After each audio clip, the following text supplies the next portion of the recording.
صل على محمد وآل محمد.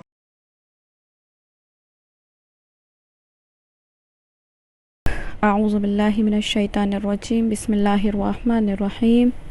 الحمد للہ رب العالمین. الصلاۃ والسلام علی اشرف الانبیاء والمرسلین سیدنا و نبینا و شفیعنا مولانا ابوالقاسم محمد. اللہم صل علی محمد و آل محمد وعجل فرجہم. بسم اللہ الرحمن الرحیم. الف لام میم ذالک الکتاب لا ریب فیہ ھدی للمتقین الذین یؤمنون بالغیب ویقیمون الصلاۃ ومما رزقناہم ینفقون. صدق اللہ العلی العظیم. اللہم صل علی محمد و آل محمد وعجل فرجہم. معزز سامعین، السلام علیکم ورحمۃ اللہ وبرکاتہ. مسلسل متقین کی صفات کے حوالے سے گفتگو ہو رہی ہے. پچھلے ایپیسوڈ میں ہم نے عرض کیا تھا کہ نہج البلاغہ کی نظر میں متقین کی صفات حلال مشکلات مولا متقیان امیر و دو جہاں کی نظر سے کہ متقین کے اندر کیا کیا کوالٹی، کیا کیا خصوصیات، کیا کیا اچھائیاں، کیا کیا خوبیاں پائی جانا چاہیے، کہ مولا کیا فرما رہے ہیں اپنے چاہنے والے سے کہ متقین کی صفات میں سے ایک صفات کیا ہے کہ ان کی ذات سے لوگوں کو کیا ہوتا ہے، فائدہ پہنچتا ہے. یعنی وہ دکھنے میں تو کمزور و لاغر نظر آتے ہیں، لیکن اللہ سبحانہ و تعالیٰ کی عبادت میں وہ اس طریقے سے کوشاں ہوتے ہیں کہ ہر درجہ ان کی یہی کوشش ہوتی ہے کہ ہماری ذات سے ہمارا خدا راضی ہو جائے. اور متقین کی صفات کے حوالے سے عرض کرنا ہے کہ وہ خصوصیات جو مولا نے متقین کے حوالے سے بیان کی ہے، ان میں سے کچھ یہ ہیں کہ اگر دنیا نے ان کو اپنا غلام، اپنا اسیر، اپنا گرویدہ بنانا چاہا تو ان لوگوں نے کیا کیا، دنیا کو فدیہ دے کے اپنے آپ کو آزاد کرا لیا. اللہ اکبر. کیا کہنے ہیں متقین کی صفات کے حوالے سے کہ اللہ سبحانہ و تعالیٰ کا قرب پانے کے لیے، اللہ کی محبت پانے کے لیے، اللہ کی عنایتیں پانے کے لیے وہ کیا کرتے ہیں. اگر دنیا ان کی طرف گرویدہ ہوتی ہے، اگر دنیا ان کو چاہتی ہے تو وہ دنیا کو فدیہ دے کر اپنے آپ کو آزاد کرا لیتے ہیں. اسی ضمن میں ایک واقعہ میرے ذہن میں آ گیا، میں آپ حضرات کے گوش گزار کرتی چلوں کہ ہارون رشید کا ایک بیٹا تھا جس کا نام قاسم تھا. جیسا کہ مولا نے فرمایا کہ متقین کی صفات میں سے ایک صفت کیا ہے کہ وہ دنیا کو نہیں چاہتے ہیں، بلکہ دنیا اگر ان کو چاہتی ہے تو وہ اپنے آپ کو اس دنیا سے کیا کرتے ہیں، آزاد کرا لیتے ہیں، اپنے آپ کو دنیا سے دور کر دیتے ہیں. ہارون رشید کا ایک بیٹا تھا، اس کا نام کیا تھا، قاسم. ہارون کے دوستوں نے ہارون سے اس کے بیٹے کی شکایت کی کہ تمہارا بیٹا کیا ہے، ہر جگہ تمہاری انسلٹ کرواتا ہے، تمہاری بے عزتی کرواتا ہے. ہارون نے کہا کیا کرتا ہے میرا بیٹا؟ تو لوگوں نے کہا کہ تم اتنا بہترین، اتنا عمدہ لباس پہنتے ہو، لیکن تمہارے بیٹے کی عادت یہ ہے کہ وہ کیا کرتا ہے، غریب غربا لوگوں کے ساتھ اٹھتا ہے، بیٹھتا ہے، ہمیشہ مساجد میں نظر آتا ہے، ہمیشہ دین کے علماء کرام کے نزدیک بیٹھا کرتا ہے. اس کے رہن سہن سے کوئی یہ کہہ نہیں سکتا کہ وہ تمہارا بیٹا ہے. تو ہارون نے کہا ٹھیک ہے، تم میرے بیٹے کو بلا کر لاؤ. جب ہارون کے بیٹے کو بلایا گیا، جب قاسم ہارون کے نزدیک آیا تو ہارون نے اپنے بیٹے سے کہا کہ میں یہ چاہتا ہوں کہ میں تمہیں کسی جگہ کی حکومت دے دوں، حاکمیت دے دوں، تاکہ تم کیا کرو، تم وہاں پر جا کے اپنی حکومت کرو اور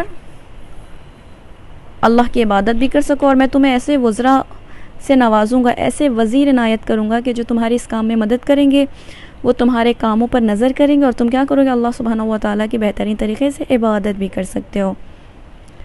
تو ہارون کے بیٹے نے کہا کہ بابا آپ مجھے اس کام سے معاف رکھیں، آپ کے اور بھی بیٹے ہیں، آپ اپنے بیٹوں سے حکومت کے کاموں کو انجام دلوا لیں، مجھے اس کام سے معاف رکھیں، میں یہ کام انجام دینا نہیں چاہتا۔ تو ہارون نے پریشر ڈالا اس پر کہ نہیں، تمہیں حکومت تو سنبھالنی ہوگی۔ تو وہ کہتا ہے کہ میں تمہیں مصر کی حکومت دے رہا ہوں اور تمہیں مصر کی حکومت سنبھالنی ہے۔ تو وہ کہتا ہے کہ بابا مجھے کسی جگہ کی حکومت نہیں چاہیے، آپ کے اور بھی بیٹے ہیں، آپ اپنے دوسرے بیٹوں سے اپنی حکومت کا جو بھی کام ہے آپ کروا لیں۔ تو وہ کہتا ہے، ہارون اپنے بیٹے سے کہتا ہے نہیں، کل صبح تمہارا قافلہ روانہ ہوگا، تم کل مصر پہنچ جاؤ گے۔ اچھا دیکھیے متقین کی صفات کیا ہے کہ اس کا باپ اس کے حوالے اتنی بڑی حکومت کر رہا ہے، دنیا اس کے قدموں تلے ہے، لیکن وہ دنیا کو دھتکار رہا ہے۔ کیا کہہ رہے ہیں، مجھے کسی حکومت کی غرض نہیں، اگر مجھے کسی چیز کی چاہت ہے تو بس یہی کہ میں اپنے خدا کو راضی کر دوں، کہ میرا خدا مجھ سے راضی ہو جائے۔ تو کہتا ہے کہ کل صبح یہ قافلہ روانہ ہوگا اور تمہیں اس قافلے کے ساتھ جانا ہے، اور جب تم قافلے کے ساتھ جاؤ گے تو تم وہاں پر اپنی حکومت سنبھال لینا۔ تو اس کے پاس رات کا ٹائم تھا، یہ کہتا ہے میں نے رات کی تاریکی میں اپنے گھر سے خروج کیا، میں نے اپنے گھر سے فرار کی، میں اپنے گھر سے فرار کر گیا، اور میں پہنچتے پہنچتے میں بصرہ پہنچ گیا۔ اور جب میں بصرہ پہنچا تو مجھے کچھ سمجھ نہیں آ رہا تھا میں کروں تو کیا کروں۔ تو وہاں پر ایک مسجد تھی، جس مسجد میں جا کر وہ اللہ کی عبادت کرنے لگا۔ اب وہاں پر ایک شخص تھا جس کا نام عبداللہ بصری ہے، عبداللہ بصری۔ وہ کہتا ہے کہ مجھے میرے گھر کی دیوار کی تعمیر کروانی تھی، چونکہ میری دیوار ٹوٹ چکی تھی، تو میں کسی مزدور کو تلاش کر رہا تھا۔ میری نظر مسجد میں عبادت کرنے والے اس شخص پہ پڑی کہ جس کے پاس بیلچہ بھی رکھا ہوا تھا۔ میں اس کے قریب آیا، میں نے کہا کہ کیا تم مزدوری کرو گے؟ تو قاسم کہتا ہے ہاں کیوں نہیں کروں گا، میں مزدوری کروں گا۔ تو اس نے اپنی مزدوری معین کی کہ تمہیں اتنی مزدوری دی جائے گی اور تمہارا کام یہ ہے۔ تو قاسم کہتا ہے کہ میں ہفتے میں 1 دن کام کرتا ہوں اور 6 دن اپنے خدا کی عبادت کرتا ہوں۔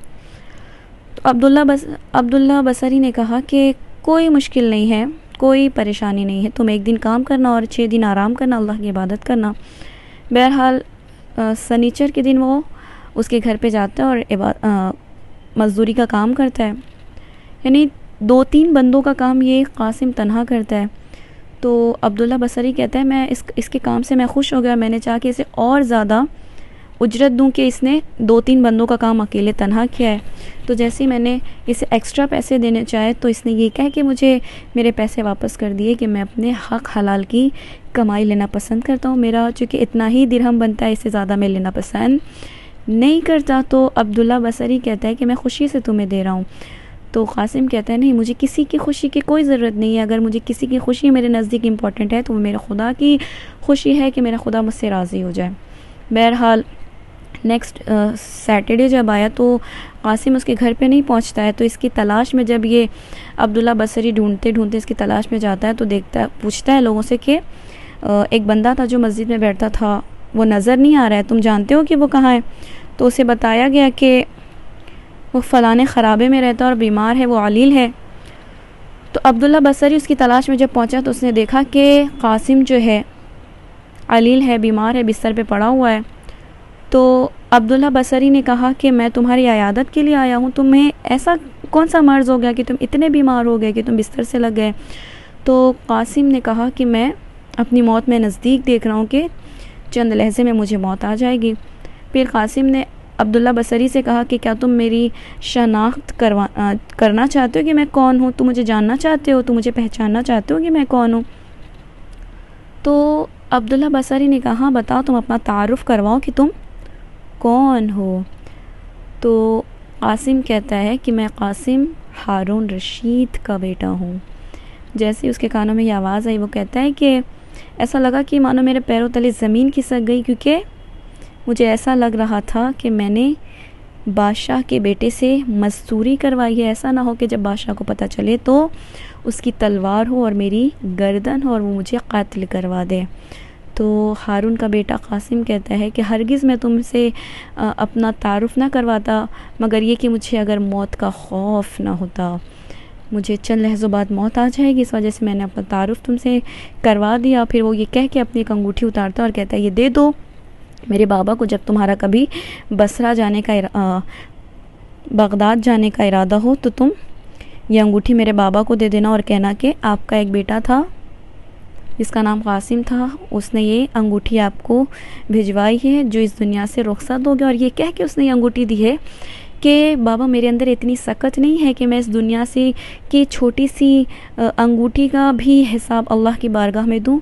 بہرحال آپ کو خزانہ جمع کرنے کا بڑا شوق ہے، سو آپ اس خزانے کا بھی حساب دیجیے گا اور مجھے اس چیز سے معاف رکھیے گا۔ بس یہ کہہ کے اس نے کہا کہ اے عبداللہ بصری، کیا تم مجھے تھوڑا اٹھا سکتے ہو؟ تو قاسم نے جب یہ کہا تو عبداللہ بصری کہتا آخر کیا بات ہے، تم اٹھنا کیوں چاہتے ہو؟ تو قاسم نے کہا کیونکہ میں اپنی نگاہوں کے سامنے اپنے مولا، اپنے آقا، اپنے امام علی علیہ السلام کو دیکھ رہا ہوں جو آخری لحظے میں مجھ سے ملاقات کے لیے آئے ہیں۔ اللہ اکبر! ایسے ہوتے ہیں متقی افراد کہ جن کے قدموں تلے دنیا پھرتی ہے، جن کے قدموں تلے دنیا رونتی ہے، پھر یہ چاہتی ہے کہ یہ میرا عاشق ہو جائے، یہ میرا گرویدہ ہو جائے۔ لیکن جو حقیقی معنوں میں متقی افراد ہوتا ہے اس کے لیے یہ جاہو جلال، یہ حکومت، یہ طاقت، یہ سلطنت، یہ بادشاہی کوئی اہمیت نہیں رکھتی ہے۔ اگر ان کے لیے کوئی چیز امپورٹنٹ ہوتی ہے، کوئی اہمیت رکھتی ہے تو بس وہ یہی چیز ہوتی ہے کہ میرا خدا مجھ سے راضی ہو جائے۔ اور اسی کے ضمن میں خدا قرآن مجید میں ارشاد فرما رہا ہے کہ یا ایھا الذین آمنوا اتقوا اللہ یجعل لکم فرقانا ویکفر عنکم سیئاتکم ویغفر لکم واللہ ذو الفضل العظیم۔ کیا کہہ رہا ہے خدا اس سورہ میں خدا کیا بیان کر رہا ہے کہ اے ایمان والوں، اگر تم خدا سے ڈرو گے، اگر تم اللہ سے خوف کرو گے، اگر تم اللہ کا تقوی اپنے دل میں رکھو گے تو تمہیں حق و باطل میں فرق دینے والا اللہ نور عطا کرے گا۔ پھر کیا کہہ رہا ہے خدا؟ اور تمہارے تمام گناہوں کو مٹا دے گا اور تمہاری مغفرت فرمائے گا، اور بے شک اللہ بڑا فضل کرنے والا ہے۔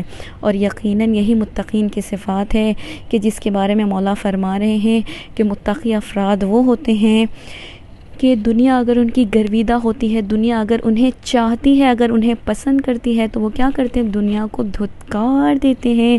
اور جب ان کے سامنے قرآن مجید کی آیتوں کی تلاوت ہوتی ہے یا یہ کہ وہ اپنے آپ کو ہر لحاظ سے خدا کے حکم کی بجاوری کے لیے آمادہ رکھتے ہیں، پھر فرماتے ہیں کہ جب رات ہوتی ہے تو وہ اپنے پیروں پر کھڑے ہو کر قرآن مجید کی آیتوں کی تلاوت کرتے ہیں، جس سے اپنے دلوں میں غم و اندوہ کو تازہ کرتے ہیں، اور پھر اپنے مرض کا، اپنی بیماری کا بھی چارہ ڈھونڈتے ہیں۔ اور جب کسی ایسی آیت پر ان کی نگاہ پڑتی ہے جس میں جنت کی ترغیب دلائی گئی ہے تو پھر اس کی لالچ میں ادھر جھک پڑتے ہیں، یعنی جنت کے شوق میں ادھر جھک پڑتے ہیں، اور اس کے اشتیاق میں ان کے دل بیتاب ہو جاتے ہیں۔ اور جب ان کی نظروں کے سامنے کسی ایسی آیت کی تلاوت کی جاتی ہے کہ جس میں دوزخ سے ڈرایا گیا ہو تو اس کی جانب دل کے کانوں کو جھکا دیتے ہیں اور یہ گمان کرتے ہیں، یعنی یہ متقین کی صفات ہے۔ کیا کہہ رہے ہیں مولا؟ پھر وہ یہ گمان کرتے ہیں کہ جہنم کے شعلوں کی آواز اور وہاں کی چیخ و پکار ان کے کانوں کے اندر پہنچ رہی ہے، اور جب وہ رکوع میں اپنی کمریں جھکاتے ہیں اور سجدے میں اپنی پیشانیاں اور ہتھیلیاں اور گھٹنے اور پیروں کے کنارے یعنی انگوٹھے زمین پر بچھاتے ہیں تو اس عالم میں وہ اللہ کے لیے نمازیں پڑھتے ہیں کہ ان کا خلوص فقط اللہ کے لیے ہوتا ہے۔ یعنی یہ تمام چیزیں متقین کی صفات ہیں۔ اور شاید ہم بھی جب اپنے خدا کی عبادت کے لیے کھڑے ہوتے ہیں تو ہمارا دل کہیں ہوتا ہے، جسم کہیں ہوتا ہے، اور پھر عبادت کسی اور طریقے سے ہوتی ہے۔ آخر میں یہی دعا ہے، پروردگارہ اپنے مخلص بندوں میں ہمارا شمار فرما۔ وآخر الدعوانا الحمدللہ رب العالمین۔ اللہم صل علی محمد وآل محمد وعجل فرجہم۔